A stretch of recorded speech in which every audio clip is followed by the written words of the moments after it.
today we are going to look at the P version of the finite element method. But before that, we're going to go very quickly through last course. So if you remember what we did last time, we looked at the elastostatics problems in 2 and in 3 dimensions. And if you remember, the formulation followed pretty much the same that we have been doing in 1D case and also for the heat conduction problem. So we start with our mechanics potato, where we show that we have parts of the boundary where we prescribe the displacement field. So this is gamma u. Parts of the boundary where you prescribe the Robin boundary condition that we call gamma h here. And then pretty much the rest is gamma t, even if you have attraction shown only in a little bit of gamma t. Remember that if you don't have anything, you're just prescribing attraction of 0 value, right? But so pretty much all this is gamma t. Well, and then, well, our strong form, as usual, is comprised by the differential equation and boundary conditions. So we have the divergence of the stress tensor plus the body force equal to 0 in omega, and then satisfying boundary conditions, as you can see here, Dirichlet, Newman, and Robin boundary conditions. And then, well, to get to the weak formulation, if you remember, we multiply our boundary value problem differential equation by some test function. In this case, we do remember that we're dealing with a vector valued problem here. So this is a vector field. And so we do the scalar product with another vector field. And that has to be equal to 0 for all vector valued test functions in that space that we call V naught, right? And how do we define V naught? Well, in the scalar case, we said that the functions have to be square integrable, and that the derivatives of those functions have to be square integrable. But now we are dealing with a vector valued field, and therefore every component of that vector has to be square integrable up to that order, right? So that is the way we define it. Our space V naught is comprised of vector valued functions V, and this is the way we denote that it's a vector, right? Belongs to Rd. For every x in omega, which is our computational domain. Not yet our computational domain is our domain. Remember that we are still not discretizing this. And every component has to belong to that Sobolev space, right? And we also, if you remember, make every component, or in general that V, to be equal to 0 along the Dirichlet boundary, because we don't want to deal with the reaction, right? The reactive tractions in this case, right? So when we do that, we use this identity that we actually proved, and then when we put it back into our differential equation, and well, you carry out all the math, at the end of the day, you end up having the same type of abstract weak form that you have to find u in V naught such that the bilinear form is equal to the linear form for all w's in that space. And then, well, we wrote explicitly how those bilinear linear forms look like. And we also dealt with the case where you don't have, basically you have non-homogeneous essential boundary conditions for which we define a linear variety. You remember the linear variety is like a fancy term to basically say that you just choose a function that is composed of 2 parts. One part satisfies the Dirichlet boundary condition, and the other part is chosen from that same V naught space. And therefore, you are basically setting up a problem where the unknown part that you are looking for is chosen from the same space as that of the test function. And therefore, we get back to this Bubnov-Galerkin type of approximation where both the trial solution and the test functions are chosen from the same space. And it's the same thing. I mean, we have done this already 4 times, so anybody can come here and then do the same thing we have done over and over, as Uri showed up. Yeah, I have a question? Is the part that, so you have one part that satisfies the homogeneous boundary condition? Non-homogeneous. The non-homogeneous. Yeah. And the other one that satisfies the homogeneous one? It's exactly. Are they from the same space? No. Remember that the part that satisfies the non-homogeneous, you cannot say that belongs to a space, and we talked about it, right? Because if it happens that you have functions that satisfies non-homogeneous boundary conditions, that basically means that the value of the primal field is non-zero. And if you take 2 functions from that same space and you add them up, then you don't get this closure property of a space, and therefore It's not really a space. We call it a set. Okay? But the unknown part does belong to a space, right? And therefore, we chose it to be of this same set that we define here. So now we are choosing our W and our U from this same set, and you can see that it explicitly stated that we satisfy homogeneous boundary condition. Yeah, and all of these may seem too mathematical, but you know, it's not that much either. All we have to be aware of is that we can handle cases where we prescribe non-zero essential boundary conditions. There is a workaround for that, and this is the way we do it, right? And at the end of the day, we choose our trial solution and the weight functions from the same space, which has nice properties as we have already seen. Okay, but today is not about p-FEM anymore. Today we're going to look at the P version of the finite element method. And this is actually one of the classes I like the most.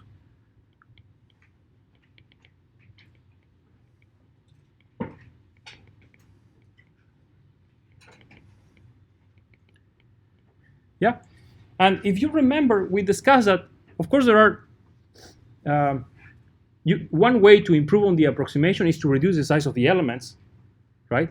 And if you remember, the basis of the finite element method is, well, if I can locally approximate a function with linearly inside each element, as I reduce the size of the elements, I should be able to approximate any complicated function, right? Because I can make those elements small enough, right? And we also talk about the patch test. So as long as those elements result in a constant strain or stress, then which is a necessary condition for convergence, as I make those elements smaller, since a line can reproduce that behavior very nicely, therefore constant strain and constant stress is also able to be retrieved, and so that is the basis for p-FEM, right?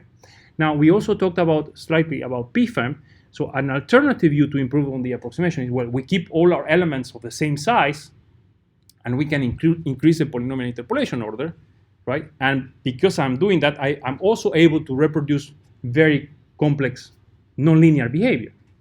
And I say nonlinear because, of course, I don't use linear polynomials anymore. I'm using nonlinear polynomials, right? So I'm gonna borrow something from the book. So if you see, because you know, drawing this is actually a pain in the neck, so I'm just going to copy this here.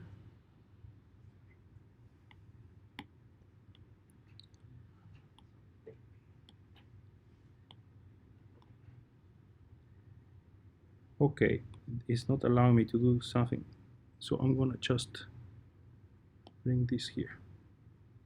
Okay, so these are on the left. I'm showing you the monomials. Okay, and if you see very closely, as we increase the interpolation order of the monomials, they get increasingly similar to one another, right? So here I'm plotting all the way up to 9th order, right? So basically adding a 10th order polynomial is going to be remarkably similar to the 9th interpolation order on the positive side. Of course, you know, on the negative side, they are odd and even are oscillating. So if I look on the positive side, right, a 10th order polynomial is going to look pretty much the same as a 9th order polynomial. And basically what this means is that you are not adding new interpolatory nature to the approximation if we choose monomials.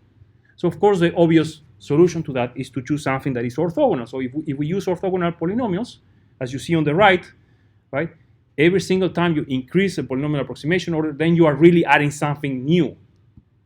And remember that our definition of orthogonality means that if you do the integral of the product of two of these polynomials, right, they are orthogonal if that integral in that -1 to +1 domain is equal to 0. That is our definition of, let's say, it would be like the equivalent of the dot product between functions, okay?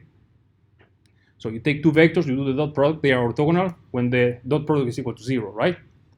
Well, in functions, it's the same. And this is also explained in the book. You take the integral in the domain of integration between two functions, and if the product of those is equal to 0, integrated, right, then those two are orthogonal. And this is basically a property of the polynomials that I'm showing here on the right, which are called Legendre polynomials. Right? We have Lagrange polynomials, which are the basis for the standard shape functions in the finite element method. Now we're using Legendre polynomials that are orthogonal polynomials, okay? So, well, then we are going to be dealing with a space that we're going to call SP for polynomial for a given mesh size H. And we're going to define this as functions U such that, of course, we are still going to be in the energy space. Remember that we want to deal with functions that are square integrable, that we don't want an infinite value because that is a problem I'm not really interested in. So those functions belong to the energy space, such that the approximation belongs to a special space that I call P, right, which is basically the set of complete polynomials up to a particular interpolation order inside a particular element for every x belonging to that element. And of course, I is going to be going from 1 to the number of elements. And this may seem to be overly complicated, and it's because it is overly complicated. All it's saying is basically that you choose a function u of x that has a particular polynomial interpolation order inside each element, okay?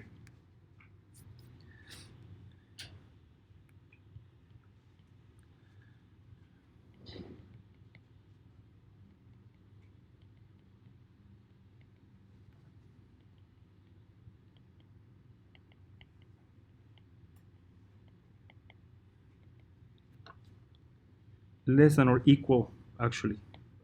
P tau A. Huh? Where P, so what's the Where P, I'm referring to this guy, so PPI. Yeah, so maybe I draw it a bit better to avoid confusion. PPI is the space of polynomials of degree less than or equal to Pi. And again, we're going to use Legendre polynomials. We use Legendre polynomials for the reasons that I just described. Yeah? So how do they look like? Well, P1 actually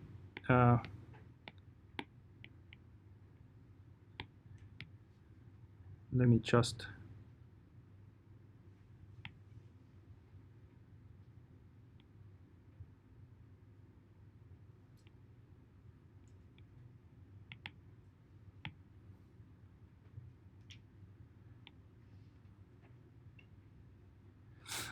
okay, I'm gonna copy this.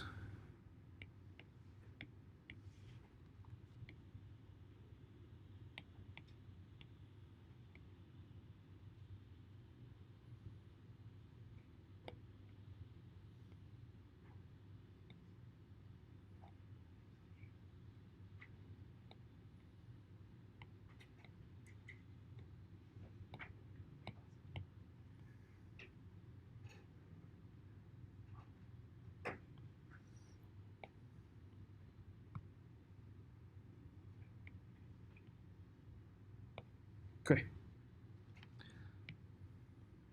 So this one here is going to be p equals to 2. And this one here is going to be p equals to 3. And so if we show them, well, the first one is going to look exactly the same way as we had before.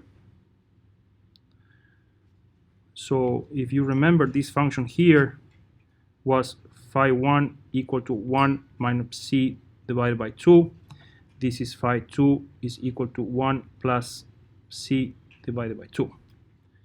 Right? So those are the same ones that we used before for the hat functions or the roof functions.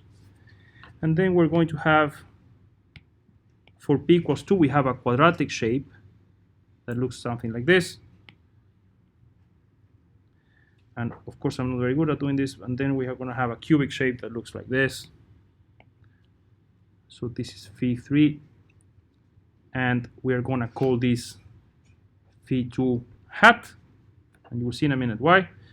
And then phi4 is going to be equal to phi3 hat. And of course, if I want a polynomial of degree 2, I cannot keep the polynomials of degree 1. Right? And also, if I want a polynomial of degree 3, I cannot skip the linear and quadratic components. So we always are dealing with a complete basis. Okay? So basically, these ones we have to keep, and also these ones we have to keep. So what is that phi hat? Well, that phi hat j as a function of c, and again, we're working on isoparametric space, has this form.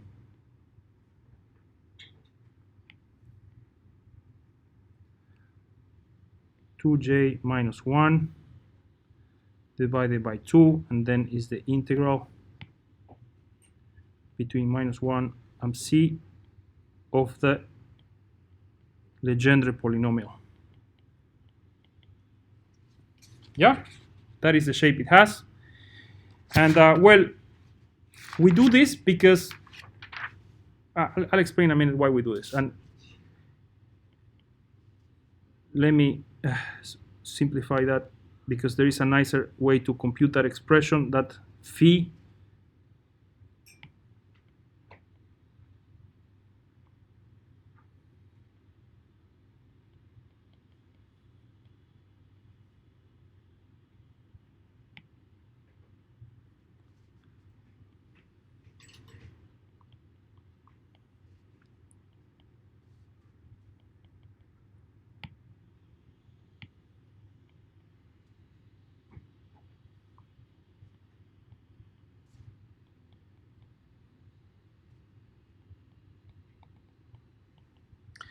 Okay, so that is a given, right? This is the expression that we're going to use to compute this phi hat function.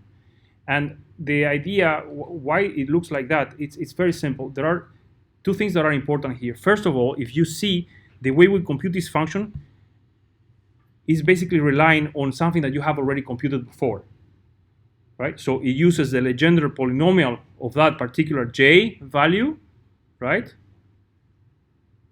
And it also has the one that j minus 2.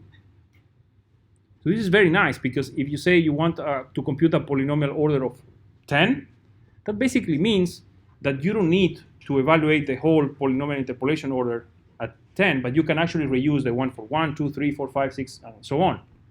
So we can reuse information in computing the polynomial interpolation order. And the other reason is like this, is because I actually don't want the functions to be orthogonal. What do I want to be orthogonal, if you think about it? Let's look at the problem of elasticity in 1D that we have been working with. And I am interested in having the best condition number ever in the stiffness matrix. So what do I actually want to be orthogonal? Because then you have more combinations. Like when you have in dynamics different modes, you have more modes, and you have the transferring function for each mode. It's going to be easier to reproduce something. Like, for example, if you have a non-symmetric function, if you try to do it only with a symmetric function, it's not going to work. But if you have the symmetric and the non-symmetric, yeah, but that's not the answer I'm looking for. Huh? I want to get the best possible condition number for the stiffness matrix in the end, right? And I know that the best possible condition number is going to be given by if I use orthogonal polynomials. But the stiffness matrix, what do we need to compute the stiffness matrix?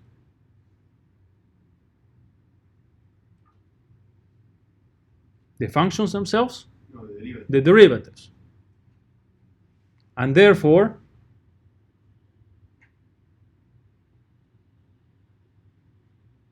do we want the functions to be orthogonal or the derivatives to be orthogonal? The derivatives. And so this expression that I have here, and this coefficient that you see here, is just because I want the derivatives of these functions to be orthogonal. In other words, this phi hat that you see here, these guys, right, have this form because what I want to work with at the end is so that the derivatives of these functions are the Legendre polynomials. Okay?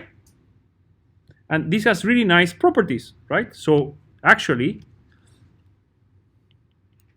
that basically means that if I do the integral between -1 and +1, and I take the derivative of some function phi I hat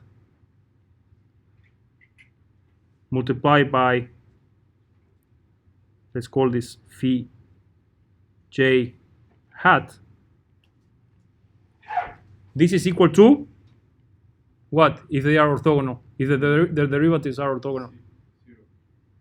0 if they are different, but this is I and j. So this is equal to the Kronecker delta, right? So if I and j are the same, that is going to be equal to 1. If they are different functions, they are going to be equal to 0, which is the Kronecker delta property. Yeah?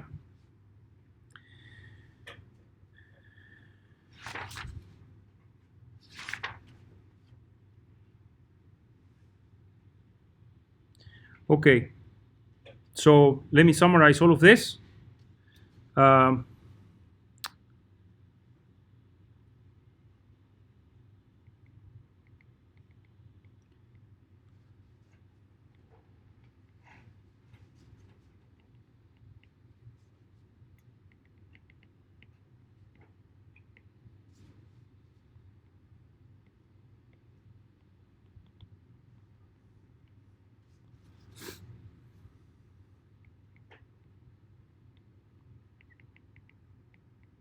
This is done because in our bilinear form we need derivatives of the functions to be orthogonal.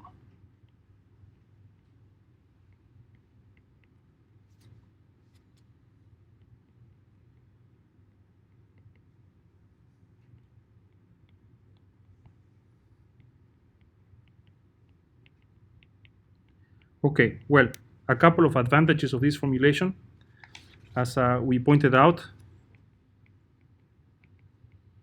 is that we get the best condition number possible because well, we're using really orthogonal polynomials, so our condition number is not going to get better than this. And this is one of the things that you will discover in the project because there is a part, an exercise that is actually asking you to compute the condition number of the stiffness matrix.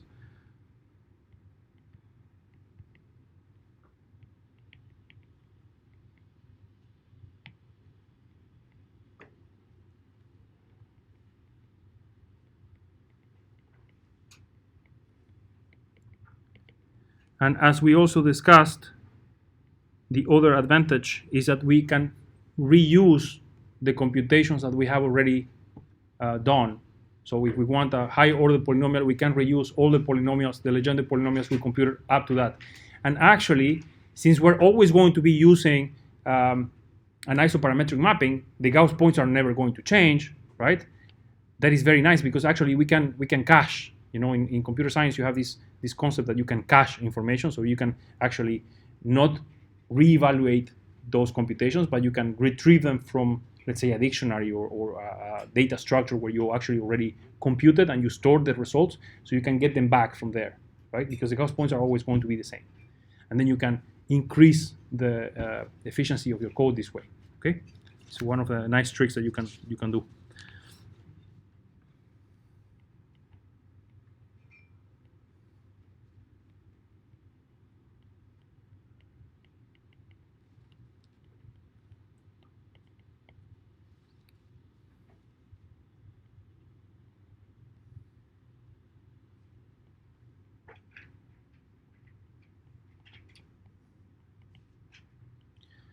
Reuse is probably not so clear, so I'm gonna, yeah. Well, and that's pretty much it. I mean, the moment we define what our shape functions are going to be, that's all we need because everything else that we have seen in h-FEM applies here. Now, the only difference is that do we want to use an isoparametric formulation or not? Yes. Okay, who says yes, we want to use an isoparametric? Who says no? No one says no? Someone.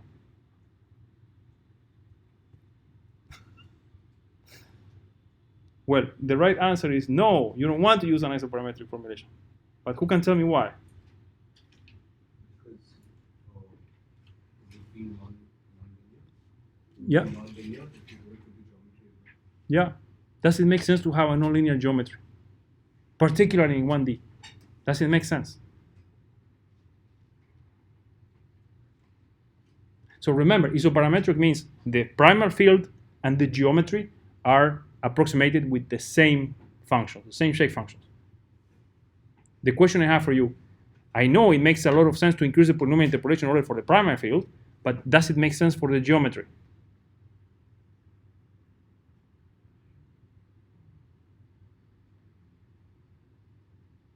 Not at all, right? Particularly in 1D, I don't gain anything from increasing the polynomial interpolation order of the geometry, right? In 2 dimensions, you may argue, well, yeah, I can better represent curved edges if I increase the polynomial interpolation, right? And I can use perhaps a quadratic polynomial to do that, and then I can reproduce very nicely curved edges. So in 2D, it makes sense to increase the polynomial order up to quadratic, right? After that, it really doesn't make much sense either. So we're always going to be using what type of formulation? Remember, you had isoparametric, subparametric, superparametric. What is this? Subparametric. Because our geometry is represented with a lower order than that approximation of the primal field. Yeah? So, since nothing else changes, remember, we're going to keep a subparametric formulation. Our geometry is going to remain linear for this case, for the 1D case, right? And then our interpolation order is going to go higher in the approximation order. That is the only thing that changes, which is also good because if I keep the interpolation order for the geometry linear, then what is a nice benefit of that, if you remember the formulation?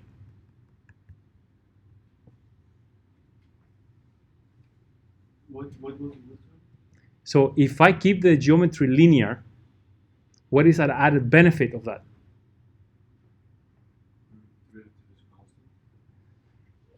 Yeah, but that's not exactly what I'm looking for. Well, yeah, in a way you could, but that's not exactly what I'm looking for. What happens when we turn into numerical quadrature?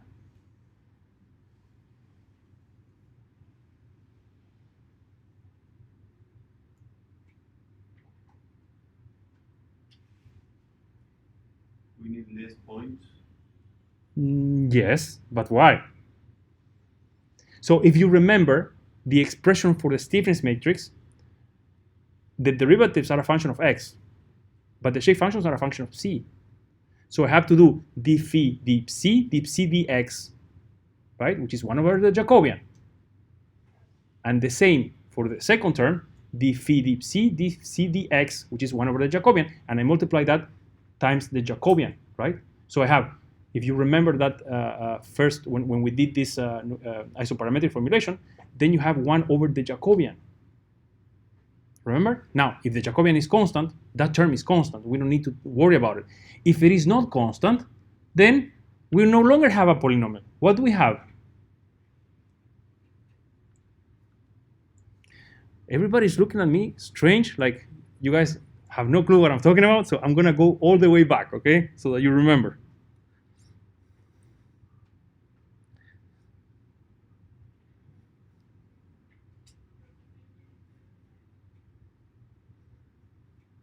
Do you remember this expression that we did here? So this is our stiffness matrix, right? So I have the integral between xi and xj, ea, and then I have d phi t transpose dx. But remember that these guys are in terms of the parametric space, right? Our master space C. So if I want d phi dx, well, I have to apply the change rule, right? So that's why I have here d phi dip c dx. And the same here, d phi dip c dx. But this guy is 1 over j, right? So I have 1 over j, and then j, and therefore that's what I have here. So the Jacobian is the length of the element divided by 2. 1 over the Jacobian is 2 divided the length of the element. Now, as long as that remains constant, then it's all nice, right? Now, if I use a higher order interpolation of the geometry, that is no longer going to be the case. So I'm going to be dividing by a function that is a polynomial, and therefore my integral is no longer a polynomial. What is it? It's called a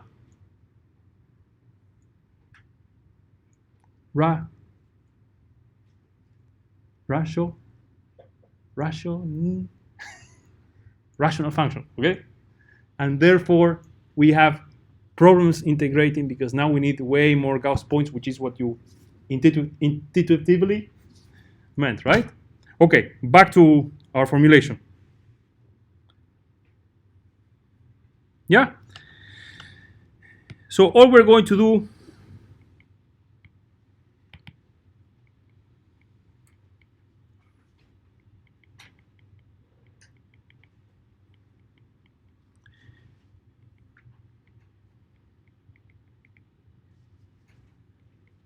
is choose again our function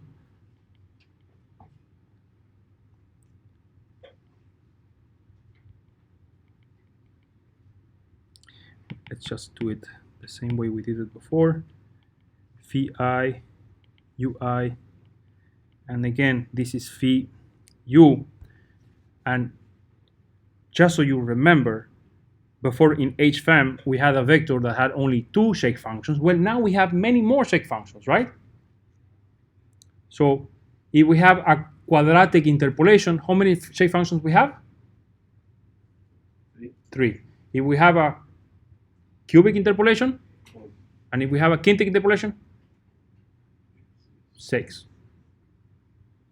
That's it. That only changes, but the formulation, the way we implement things, is exactly the same. That's why at some point I told you the trick to implement p-FEM in the code that I gave you is essentially properly defining your element freedom table, right?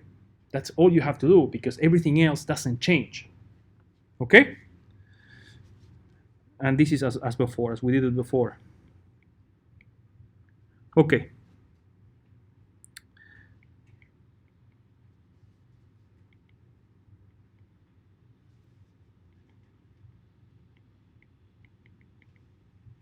So we use the same linear mapping.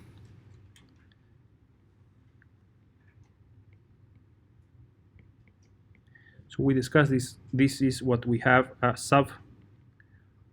subparametric formulation.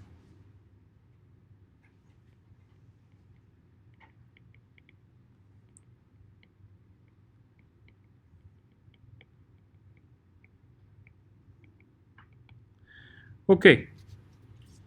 So again, how that mapping is expressed? Well, we have x as a function of c, and if you remember the shake functions in parent coordinates,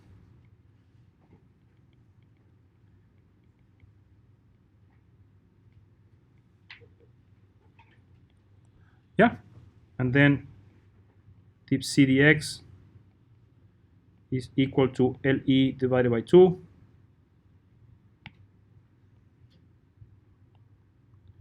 Which we call our Jacobian.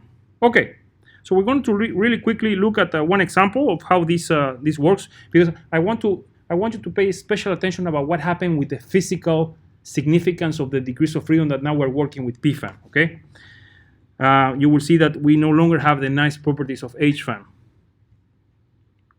except at some points. So we're going to look at one bar, 2 and 3 elements.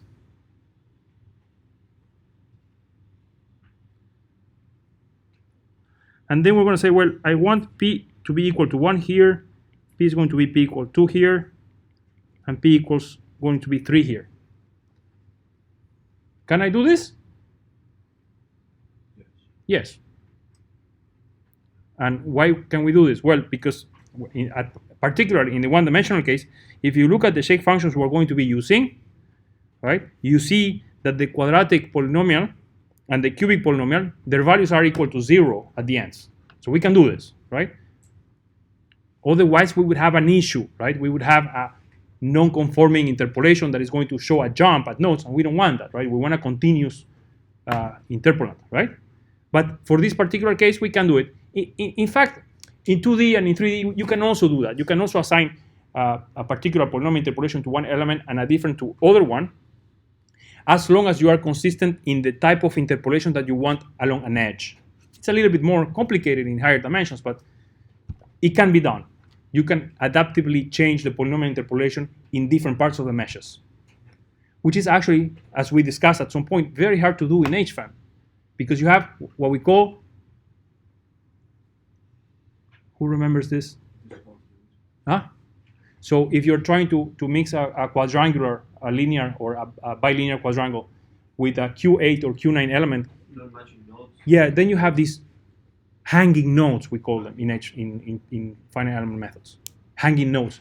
And of course, it's very tricky because on one element you have along an edge you have a linear interpolant, but then on the quadratic edge you have a quadratic interpolant. So even if you do something to tie that node to the center, well, there is already something that is discontinuous. So you're going to have a discontinuous field there, which is not nice. So this is hard to do in h-FEM, but in p-FEM you can do it nicely, because in higher dimensions what we do with p-FEM is that, well, we say along that edge I just want a quadratic interpolant, and then you use that quadratic interpolant to both sides of the element. Yeah? So there is a way to get around this. Okay, since we're going to write that element, let's see what are the shape functions, how they look like. So that problem is going to have how many nodes? 4 nodes, but we're going to have way more shape functions than that, right? So again, we're going to write our linear hat functions the normal way that you have done it in p-FEM. Right? Now the first element is covered, but now we have to add the quadratic interpolation to the second element. So let's write it like this and like this.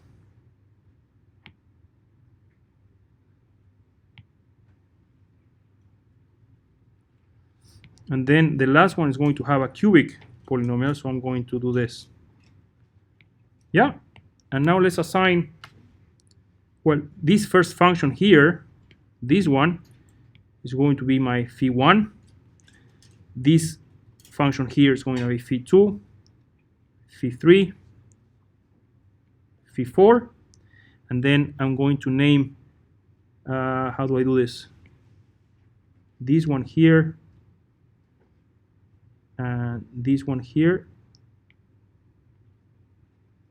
phi5, phi6, and then phi7. So as you see, for this very little toy problem, we have 7 functions, although we still have 4 nodes. And now we start to see that things start to depart from h-FEM, because if you remember, for every node in h-FEM you had a shape function. Well, now things are different, because now you're going to have, for one element that has 2 nodes, you're going to have way more shape functions. One point, the functions you're only going to get 1. Exactly, and that is the nice property that we lose in p-FEM. So this partition of unity property, that all the functions at a given point equal to 1, is lost. That only holds for the linear. So the linear functions still keep that property, of course, right? We're using the same functions we had used before, but now for every element that has a quadratic interpolation order or higher, we lose this property. We lose the partition of unity property, okay? Okay, so just for completeness, let me say that this refers to linear.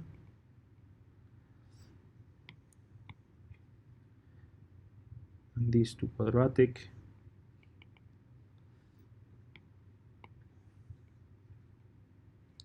And these to cubic. Okay, so let's write the approximation for that problem. So my UH as a function of x is going to be equal phi1 of x u1 plus phi2 of x u2 plus all the way up to phi7 of x times u7, right? Which again is the same way that we did before to express phi ui, right? But there is actually a nice way to write this approximation that I like very much, because it's tied to what we do in the next course in enriched FEM. Right, so we can actually say that we can express this as a sum of phi of x ui, right? And I'm going to call this, well, let me write the whole thing first. I belonging to n minus ih phi ui. Why do I write it like this? Because I want this to be my linear part, and this here my non-linear part. And I like it to write it like this. So basically, this means I belongs to a set of nodes that I call IH. That is a standard h-FEM nodes. Okay?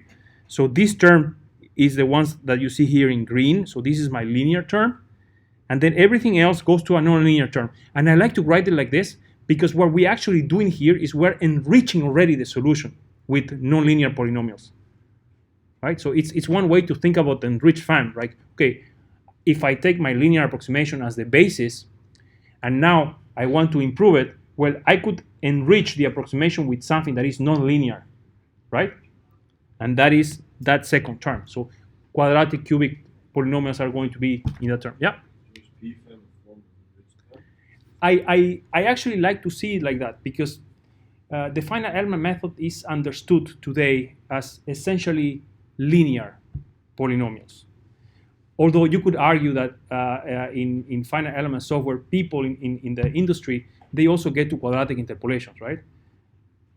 But mostly mostly people see FEM as just a linear approximation. So I like to see that way, like if you're already adding polynomial orders, not only quadratic, but really going to a high order interpolant, that you are really adding much more richness into your approximation.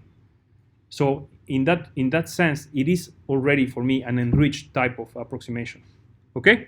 Okay, so those yeah. Displacement that you're using in the nonlinear part, Yeah. to which node corresponds? They are not displacement. That's exactly the point I'm gonna try to make now.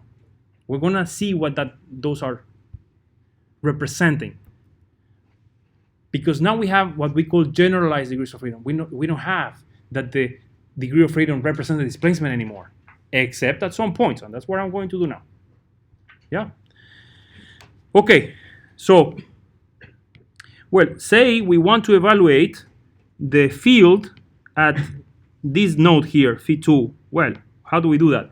I know that all high order polynomials are going to be 0 there. So how do we write that interpolant at that node? So let's say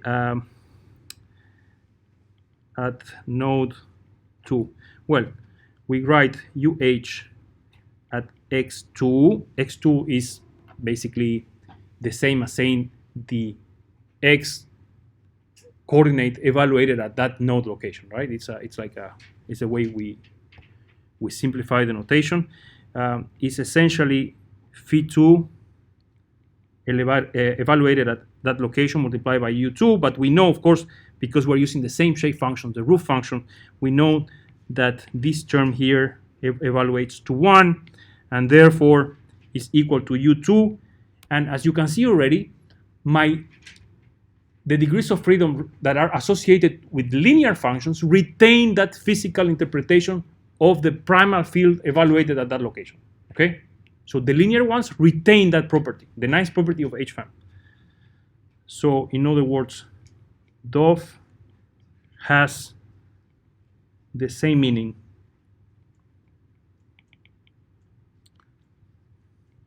as the, okay, let's do as in h-FEM.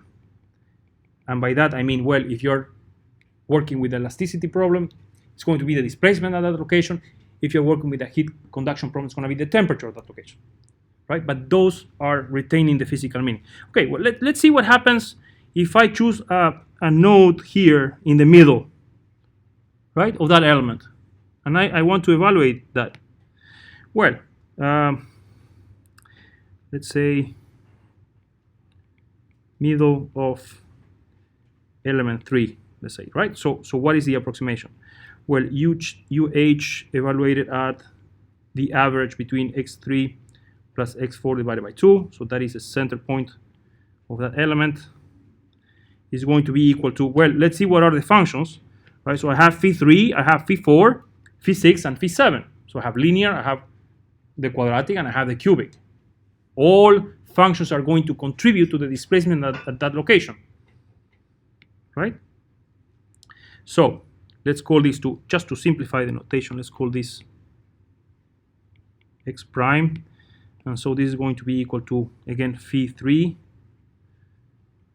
at x prime multiplied by u3 plus phi4 at x prime multiplied by u4 plus phi6 x prime multiplied by u6 plus phi7, and I run out of space.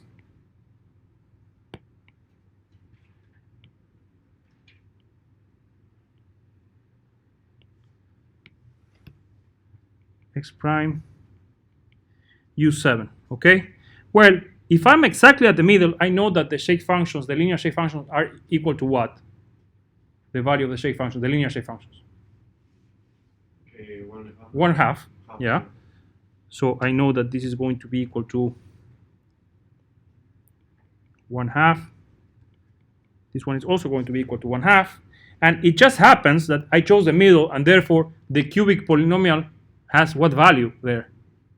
Maximum 0. So you see here, it's actually exactly 0. So this term is going to be 0 here. Yeah? Okay, well, this is going to be equal to, well, I don't need to write that whole expression, but it's 1/2 of u3 plus 1/2 of u4 plus phi6 evaluated there, which is going to be the maximum value. 1. You will see if it is equal to 1 the moment we do the project. Actually, it's in the book already. Remember that we have chosen Legendre polynomials to be the derivatives of the field, and so they are not so nicely behaved as you would expect. Okay. Anyways, you see that U6, which is what we were interested in, no longer holds the displacement field meaning anymore, because, well, I have the contributions of the linear terms there. So we lose that nice property. Now, if for this particular case, if I apply the derivative, right, then of course the linear terms go away. So that U6, you could argue, well, it's more related to the derivatives of the field, you could say, right? In essence, the higher order degrees of freedom, in a way, are telling you how much you need to add of the higher order polynomials in order to get a better approximation at that location. Yeah? Remember that the theorem whereby we said that the Galerkin minimizes the error, right? That you obtain in that space the best possible solution, right? So that the error with respect to the exact solution is minimized, is also holding here. Huh? So if you remember, we also discussed about this. If high order polynomials are not needed, because it just happens that our exact solution is equal to a linear polynomial, so then what is the Galerkin method going to do to the high order coefficients? 0. They are going to be assigned a 0 value. Yeah? Okay, so just to write that, and we're almost over with this lecture, so hang in with me there, almost there. U6 has no longer the physical meaning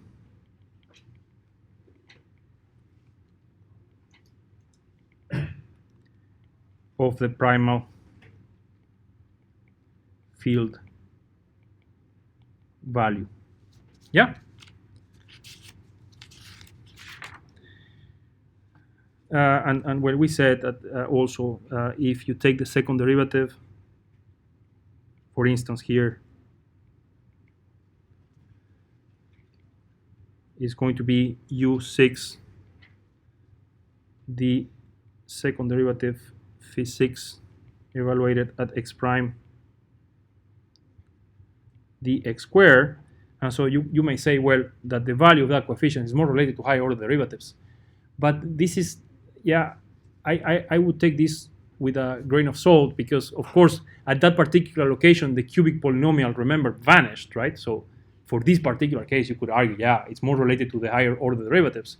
But if you choose any other point along that element where the cubic polynomial is still non-zero, then this doesn't hold anymore, okay? So that's what I'm saying. Take this statement with a grain of salt.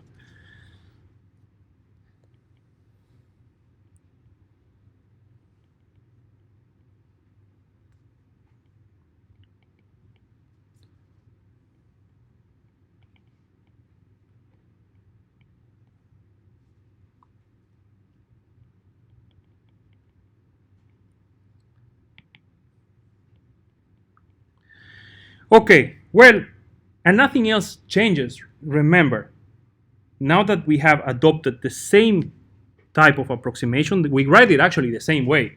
So everything else remains the same, right? The way we write our stiffness matrix, the force vector, everything else remains the same. So let's take it as an example. Let's write the stiffness matrix of P element, right? Let's see.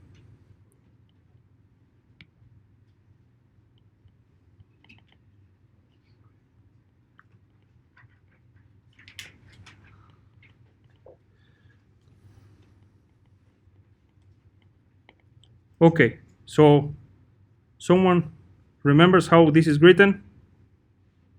The stiffness matrix, let's say I'm taking basically k lowercase of that element, and I actually want to write the ijth component of that.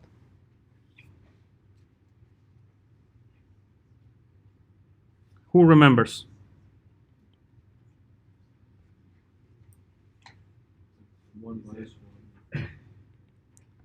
Let's do an integral over the element.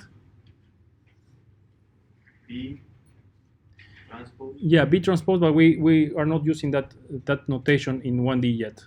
In 2D we use B. So the derivative So- of B So if you remember, we have EA, the derivative of phi. Remember, I'm not using phi transpose anymore because I'm just looking at the ij component. So phi, I phi I, derivative of X, yes, and then P J phi j, derivative of X, excellent, dx. And now we do that minus 1 plus 1, so we change, right? We have EA, and then, Wait, why do we change? I thought we didn't change it. oh, we always do numerical integration, huh?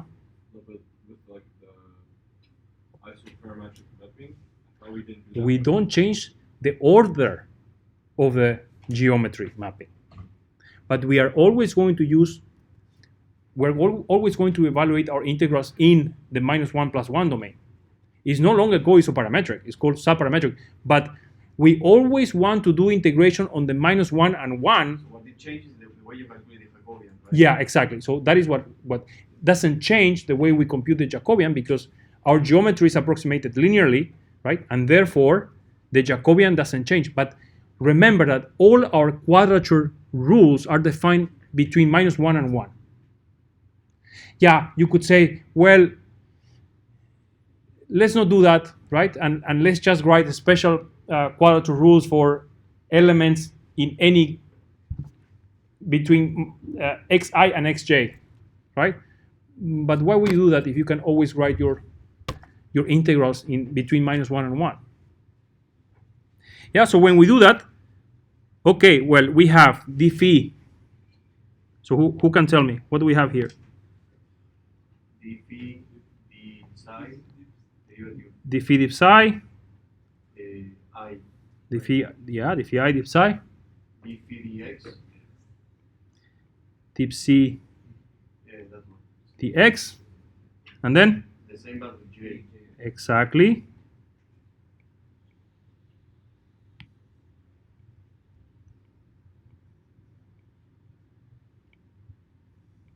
And then The Jacobian. the Jacobian.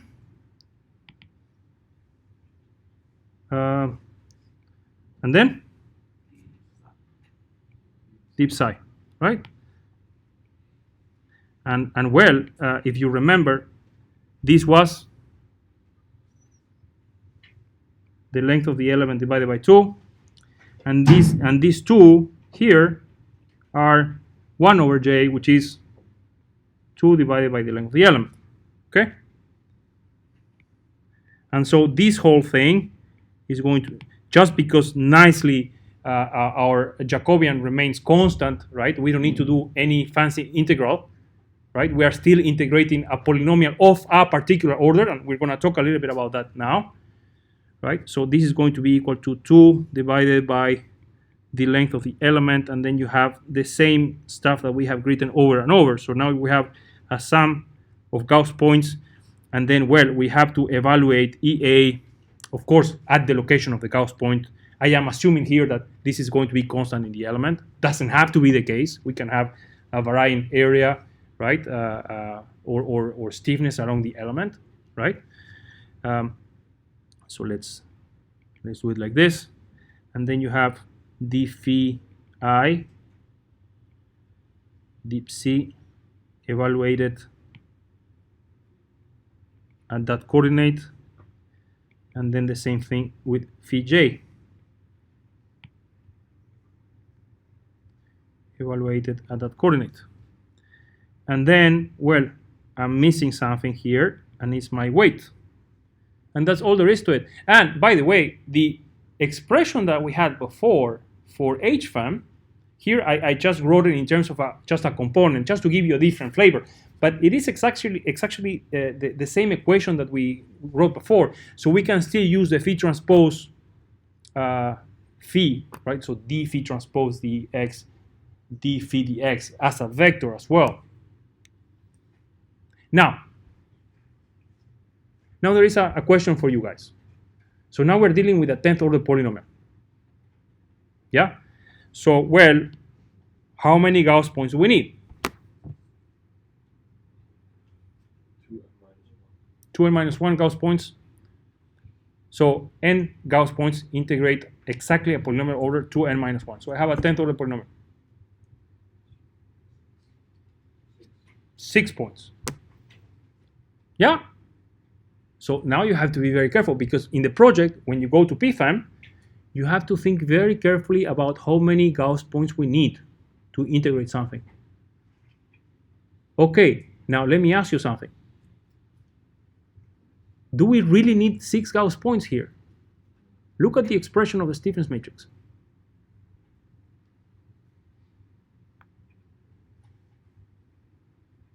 No, because on the derivatives, Go ahead. they're going to be. That we're dealing with the derivative. So this guy is going to be a polynomial. Say we're dealing with a third order polynomial for the approximation. So now I have the derivative of this is 2, and the derivative of this is 2, the highest, because remember this is the ijth component. So I'm looking at the highest polynomial, right? So now the whole derivative, the whole polynomial interpolation is 4. How many Gauss points I need to integrate a 4th order polynomial exactly? 3. Okay, this is such a complicated. Why don't we just integrate with 100 points? Everything. Because it makes no sense. You're losing. Yeah, you could do that, but then it doesn't make sense, because you are, of course, you are. It's an overkill. So what you will find is that there is a really nice way to choose a number of Gauss points based on whatever you need to integrate. Okay. So with this, I'm going to close the lecture. So again, n Gauss points, just as a reminder, integrate exactly a polynomial of degree to n minus 1. Yeah? And remember, this is the Gauss point associated, the weight associated to that integration point. Any questions for this part of p-FEM? Yeah? How do you choose the weights for that? Those are predefined. For a given integration rule, the locations of the integration points and the weights are already predefined. So of course they have been obtained so that we can make sure that this is true, this holds true. And there are several types of quadrature rules out there, right? You have the Gauss-Lobato points, Gauss-Legendre points. Other questions? Okay, guys. Let's make a short break. We meet in 5 minutes.